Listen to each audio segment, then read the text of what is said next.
Hello there, ladies and gents, and welcome to part 10, arguably going to be our finale for the World Builder Wiki video series with me, MonolithicBacon. Although I plan to have a few short, sharp videos after this one, this is the last major step that we should consider for building your very first map. At the moment, what we've had a look at is everything from objects and buildings. We've had a look at your tiles, your splats, and your splines. We've built your territory, and we've built your soft map edge. The final step really is making sure that everything runs smoothly. We can focus on some things like atmosphere, grass, and fog, and so on, but those are the things I'd like to look at in the little extra steps because they aren't really important. It's up to you how you want to design your map, but what we should really worry about is whether it actually works. So, here we are again on 2-player Flood, and what we're going to focus on primarily is going to be looking at pathfinding and the concept of painting your own impasse in order to block units from moving if you don't want them to go to certain areas. Now, this tool we haven't currently looked at yet, but it is actually part of the overlay menu. If you go onto overlay, we can go on to an option that we've used plenty of times before, which is called Regenerate Impasse Only, the Control-Shift-F5 hotkey that you will undoubtedly learn very fast. If you remember this, it shows red wherever objects are creating impasse, and everything else is where units can move. And at the moment, our map, even though it's not been fully filled in yet, looks really manoeuvrable. You could easily fit tanks between the vast majority of gaps, through these doorways, gaps in the hedges, and so on. But unfortunately, the game engine doesn't register gaps and pathways as simply as that. And for that, we need to go back onto the overlay menu, and we need to actually draw what we call a precise map. Before that, however, on the overlay map, we have an option that says Set Pass Type for overlay maps. At the moment, it's on land, which is everything. Let's say, for example, we want to check whether or not light vehicles like the Kubelwagen or the Brain Carrier can get to certain areas of the map. So light crush is what they are. They can get through bushes, wooden fences, and that's about it. So let's turn that on, and you'll notice immediately that on the Impasse tool, certain things have disappeared. Like these barbed wire fences I've placed, they count as being light crush. So there's already more accessibility. You'll notice that over here as well, these wooden carts that we placed, they can be crushed as well. And these wooden fences, they no longer have impasse underneath them, but the trees do. But there's a tool that better shows us the mobility and the pathfinding. If we go on to overlay and then draw overlay map, we can draw precise map. This, in reality, is what the game engine uses in order to work out where the hell everything can go. Areas that are green are fully mobile. Everything can move there without any problems. Yellow means that it has to actually calculate some problems, errors, for example, about whether or not it can turn on the spot. And whenever you come across vehicles that get stuck and end up turning around in a bizarre circle rather than just going in a straight line, it's probably because they are in this area.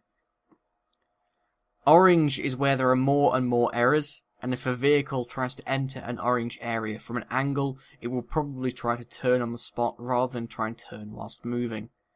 And red areas are where you're going to encounter very serious problems, and most vehicles will try to avoid these areas wherever possible.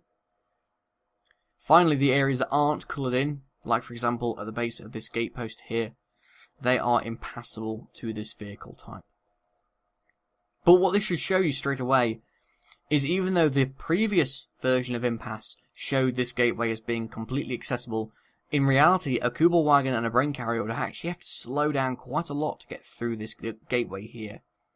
This area of yellow here will make it try to compute whether or not this is the best direction to go, and it may even choose to avoid this entranceway if it feels like it can get around quicker another way. The same goes for this big wide entrance here. It has the same problem. Whereas this one over here is fully accessible. It has loads of green entryways, so it should go at it full speed. But the thing to note is that if your orange areas are meeting each other, like here the orange areas are very, very close, but not quite meeting, vehicles should be able to get through. If you happen to have areas like this one, for example, where the orange is right in the middle and there's red on either side, vehicles like the Kubelwagen and the Bren Carrier and other small light vehicles will actually be very reluctant to go for that route. They will probably try and go around another way if possible. Now this is something I would always recommend you use as the last step really to your map when you're trying to fix the problems that you might have.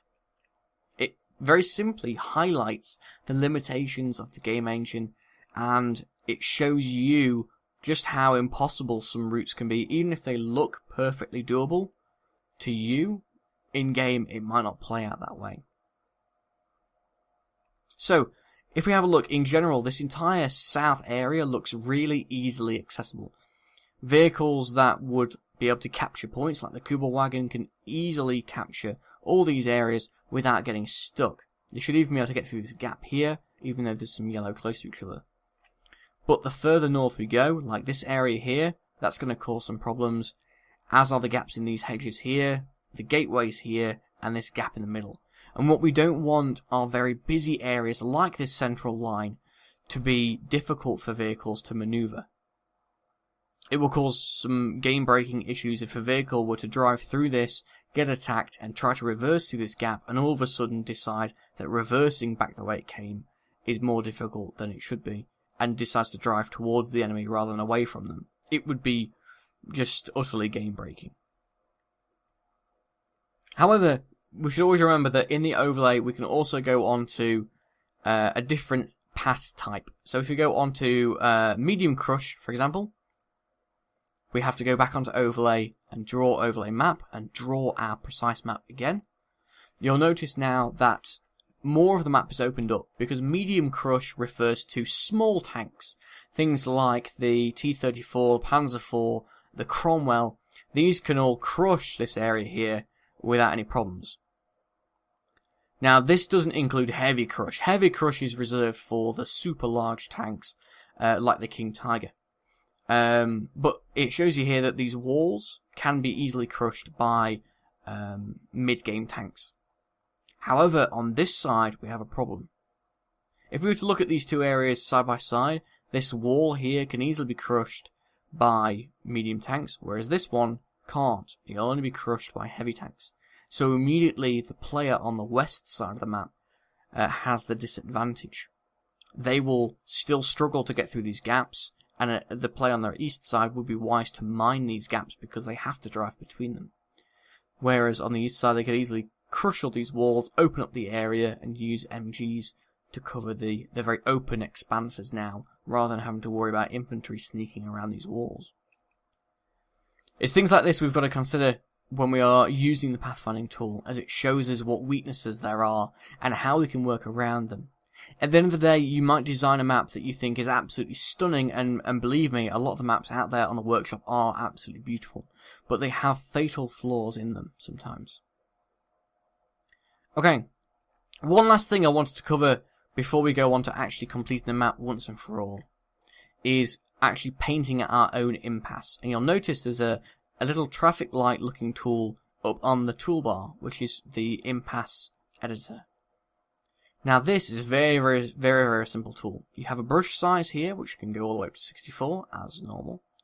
But what you're doing essentially is painting impasse, and this impasse can't be removed. It can't be destroyed with super heavy vehicles. It can't be avoided. If I were to paint an area like this, it would be orange. You paint it with the left mouse button and you unpaint it with the right mouse button. And this allows you to block off entire areas of the map that you simply don't want players to go. That can be for various different reasons. If you've built ruins, for example, that you don't want infantry to enter, you want them to be just a visual piece, then you can use that to stop them from going anywhere near it. But what I recommend you use this for, in particular, is to paint around the soft map edge to ensure that units entering the map are channeled and that they can't go around the outskirts of the map without your say-so. If I turn the brush size up, I can just paint all the outside area so that no units can escape and no units can move around. If you consider we've already painted the soft map edge on this area here, but technically speaking, any units that spawn in the soft map edge can use the entirety of it. They can run around the soft map edge without having any control until they actually enter the map. Once they've entered the map, they can't go back. But while they're in the soft map edge, they can do whatever they want. So I would use Impasse in order to stop them from moving around the outskirts of the map. This area here has already been painted. And this should force units to spawn and go straight towards the HQ area and enter the map normally. Okay. If you hit overlay and toggle overlay, you can remove that. And there we have it. This is a map that is nowhere near finished yet, but it is very much playable. We could work on it for hours and hours to come. Bear in mind that we've spent probably 3 or 4 hours on this creation, whereas, as I mentioned before, maps like this can easily take 20 or more hours to design. What I'd recommend, if anything, from this simple last part, is to create the map that you really want to, and then go back over and check to see if there are any issues with it. There's no point in releasing a map to the public, if that's your intention, if there are major glaring problems. You'd be amazed at the amount of maps that are released where units can't even enter the map because the soft map edge has been painted poorly, or because there's impasse in the way. Take your time, design the map how you want to, but just try to follow the simple little rules that make maps and games run as smoothly as possible. Thank you for following along with these video tutorials. And if you want to keep on following the written wiki, or you want to go back and visit any of them, the links for everything are in the description below.